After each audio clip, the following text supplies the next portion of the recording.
ఒక చిన్న పాప 5 సంవత్సరాల పాపను ఒక లంజాగొడుకు తీసుకెళ్ళి రేపు చేసి చంపేశాడు.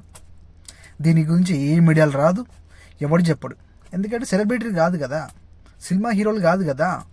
అది సినిమా హీరో షర్ట్ పేషెంట్ అనుకో, 6 ప్యాక్ కనపడ్డదని సోషల్ మీడియా ఒకటే హైప్.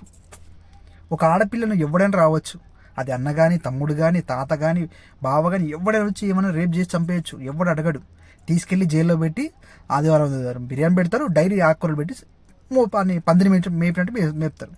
వాటిని వదిలేస్తారు ఒక 5-6 సంవత్సరాలకు. ఎందుకు? క్రమశిక్షణతో ఉన్నాడు వీడు అని వదిలేస్తారు. వాడు మళ్ళీ వచ్చి దాన్ని రేపు చేసి చంపేస్తాడు. ఇదే జరుగుతుంది. మన ఐ లవ్ మై కంట్రీ.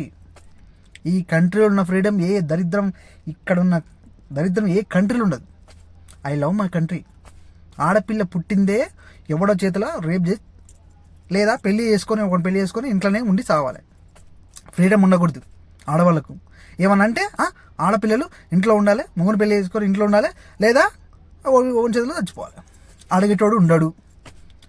అదే ఆడపిల్ల చచ్చిపోతే ఆడపిల్ల దిక్కు రారు. ఆడు చేసినందుకు వీళ్ళంతా వస్తారు. ఏమని చేసిండు తప్పు, వాడు మారుతాడు అంటారు. ఎవరు అంటారు? మానవ సంఘ అక్కలు, లవడాల సంఘాల అక్కలు ఉంటాయి. వీళ్ళంతా వచ్చి వాడిని చంపేనియరు, వాడిని జైలుకి కూడా పోనీయరు. వాడు మారుతాడు, వాడు మంచోడు అంటారు. ఈ సొసైటీలో ఉన్న అంత దరిద్రం ఎక్కడ లేదురా నాయన. అదే హీరో గురించి కుక్క కొన్నాడు, ఆడు షర్ట్ కొన్నాడు, ఆడు వాచ్ కొన్నాడు, ఇన్ని కోట్ల వాచ్, ఇవి అయితే ట్రోల్.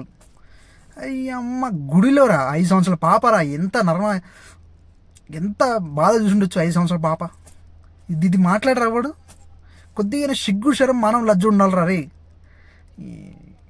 ఈ బీజేపీ కూడా సెంట్రల్ ఉన్నది, ఏం చేస్తుందో అర్థమైంది.